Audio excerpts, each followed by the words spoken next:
Anyway, back to Georgia Governor Brian Kemp on this. Governor, on this whole Hunter Biden, if you don't mind my digressing a little bit, sir, what do you think of the whole case? That this is something critics say Republicans have been trying to build up, but their key witness might not be reliable, if he might not even in fact be a liar.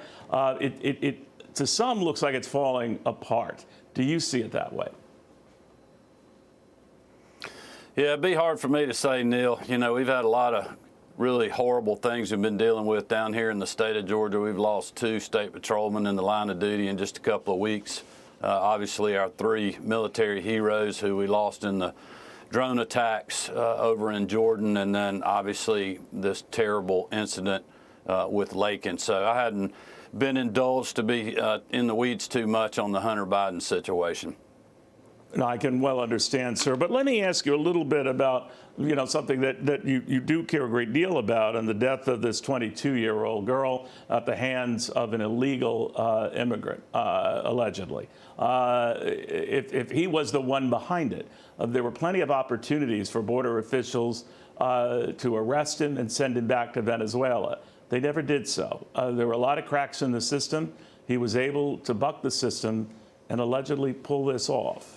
What do you think of how this is handled? Well, I mean, that's what's so frustrating about this whole thing, Neil. I mean, really, when you think about when and where it started in 2022, this guy came across the border. You know, for over 2 years now, myself and a lot of other Republican governors have been saying we have mass migration happening at the southern border, illegal immigration. We have bad people coming into our country, people on the terror watch list coming into our country, people bringing fentanyl into our country, people bringing human trafficking into our country, and it needed to stop. And this was long before anybody, you know, started saying, hey, don't make this political or whatever.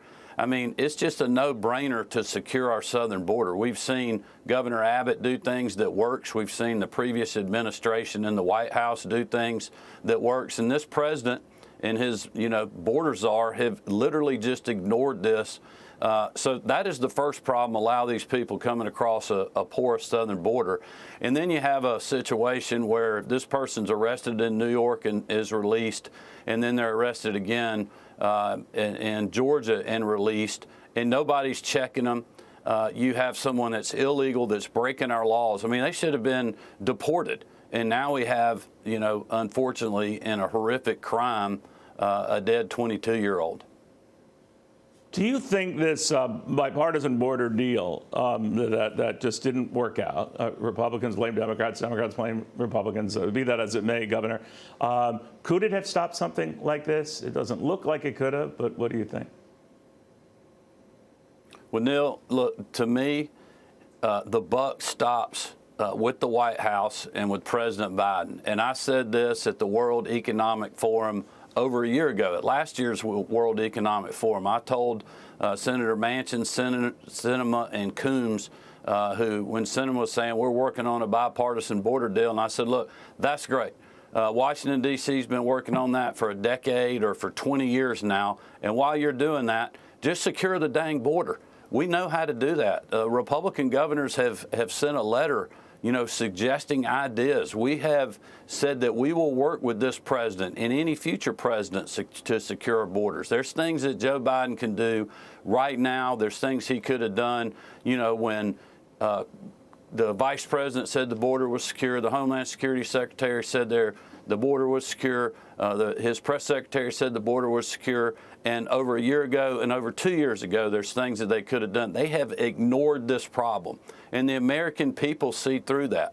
And it's not just Republicans that are upset about this. I mean, you look at what former Senator Lieberman said.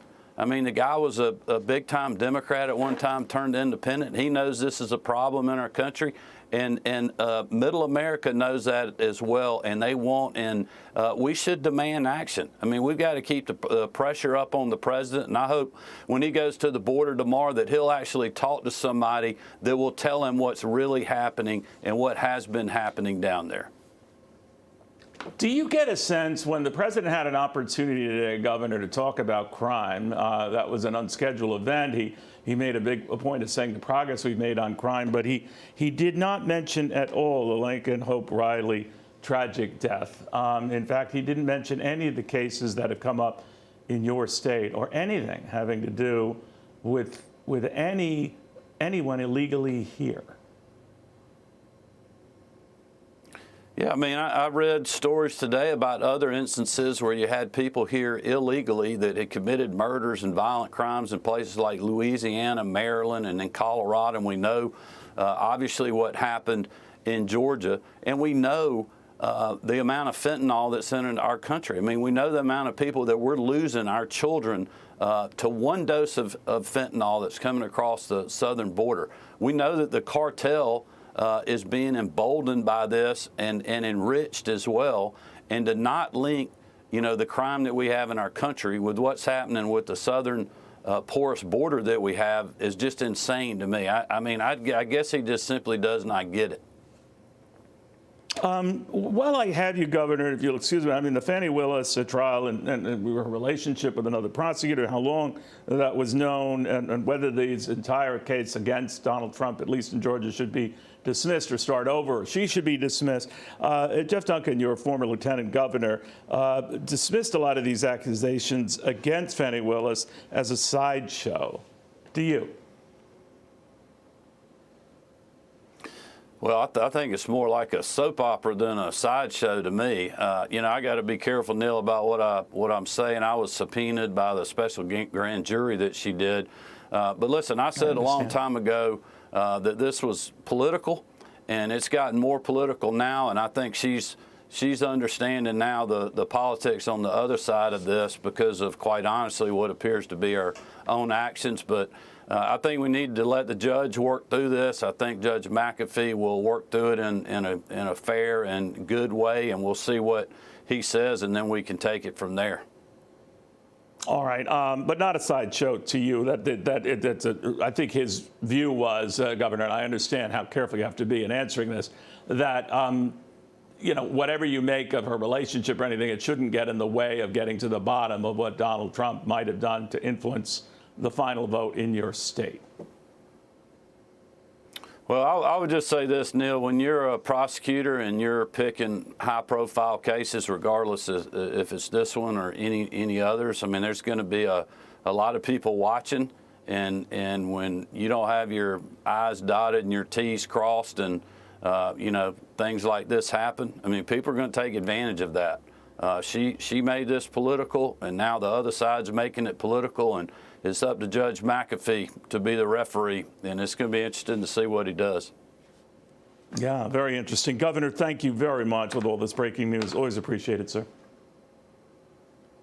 Thanks, Neil. Hey, Sean Hannity here. Hey, click here to subscribe to Fox News YouTube page and catch our hottest interviews and most compelling analysis. You will not get it anywhere else.